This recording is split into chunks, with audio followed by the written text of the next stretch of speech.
4টি বছর আমাকে চরম লেভেলের মেন্টরচার সকল ধরনের সুযোগ সুবিধা থেকে বঞ্চিত করেছে, এমনকি আমাকে চরম লেভেলের আর্থিকভাবে ক্ষতিগ্রস্ত করেছে।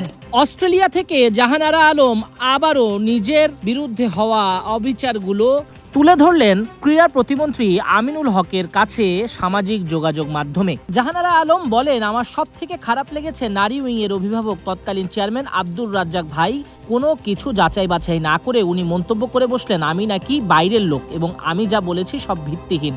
রাজ্জাক ভাইয়ের জানা উচিত ছিল যে আমি দল থেকে বাদও পড়িনি, আমি অবসরও নেইনি, আমি এখনও বাংলাদেশ জাতীয় দলের খেলোয়াড়। আমার আরও বেশি কষ্ট লেগেছে যখন কিনা মিস্টার মঞ্জু দোষী সাব্যস্ত হয়েছে, তাকে একটা শাস্তি দেওয়া হয়েছে। তারপরও সাম্প্রতিক সময় রাজ্জাক ভাই, তখন তিনি ভাইস চেয়ারম্যান ছিলেন, তখনও তিনি একজন অভিভাবক নারী উইংয়ের, তিনি আবারও মন্তব্য করেন যে তার ভাই মিস্টার মঞ্জুকে নাকি অনেক বড় শাস্তি দেওয়া হয়েছে, মঞ্জু নাকি এত বড় শাস্তি ডিজার্ভ করে না। জাহানারা আব্দুর রাজ্জাককে প্রশ্ন করেন, আপনি একটা মায়ের সন্তান, আপনার স্ত্রী একজন নারী, আপনার অবশ্যই বোনরা আছে, তারাও নারী। আজকে যদি আপনার বোন, আপনার স্ত্রী বা আপনার মেয়েরা ক্রিকেট খেলতো, তাহলে তাদের সাথে একই ঘটনা ঘটতো, তাহলে কি আপনি এই নোংরা মন্তব্য করতেন? জাহানারা আরও বলেন, আমার খুবই খারাপ লেগেছে, আমার মানতে কষ্ট হয় যে আপনি আব্দুর রাজ্জাক বাংলাদেশকে প্রতিনিধিত্ব করেছেন, আপনি একজন সাবেক ক্রিকেটার ছিলেন এবং আপনি একজন নারীর সন্তান।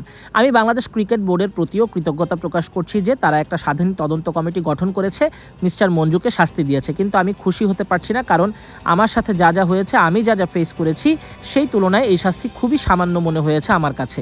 আমি আরও অনেক বড় শাস্তি আশা করেছিলাম। শুধুমাত্র যদি আমি ক্রিকেট অঙ্গনের কথাই চিন্তা করি, তাহলে আমার মতো হাজারো জাহানারারা পৃথিবীর অসংখ্য দলে বিদ্যমান আছে। আমি জাহানারা মঞ্জুর হাত থেকে ছাড় পাইনি, ওই জাহানারারাও এই মঞ্জুর হাত থেকে ছাড় পাবে বলে আমি মনে করি না। জাহানারার দাবি, প্রয়াত তৌহিদ ও মঞ্জুর একটা সহযোগী গ্রুপ ছিল, সেই সহযোগী গ্রুপের এখনও বিচার হয়নি, তারা বহাল তবিয়তে আছে, এমন ভুক্তভোগী যাতে আর কেউ না হয়, সেজন্য ভবিষ্যতের ভালোর জন্য এই সহযোগী গ্রুপগুলোর বিচার চান তিনি। জাহানারা বলেন, আমার মতো জাহানারারা হাজারো আছে সমাজে যারা চুপ করে থাকে, যারা কথা বলা সাহস পর্যন্ত পায় না, কারণ ক্রিকেট একমাত্র রুটি রুজি আমার। আজকে আমি দলের বাইরে, আমি কিভাবে খেলবো, আমি কিভাবে আয় করব, আমি চলবো কিভাবে, আমি চুপ করে যাই। আজকে আপনি যদি বিচারের ব্যবস্থা না করেন, আমার এই বোনরা কোনোদিন ফিরতে পারবে না। ক্রীড়া প্রতিমন্ত্রী আমিনুল হকের কাছে এই আর্জি রেখেছেন জাহানারা। বর্তমানে ক্রিকেট বোর্ডের পরিচালনার দায়িত্বে রয়েছে তামিম ইকবালের অ্যাডহক কমিটি, সেই কমিটির মেয়াদ 3 মাস। তাছাড়া ব্যারিস্টার রাশনা ইমামও নারী উইংয়ের দায়িত্বে রয়েছেন, তিনি একজন স্বনামধন্য ব্যারিস্টারও।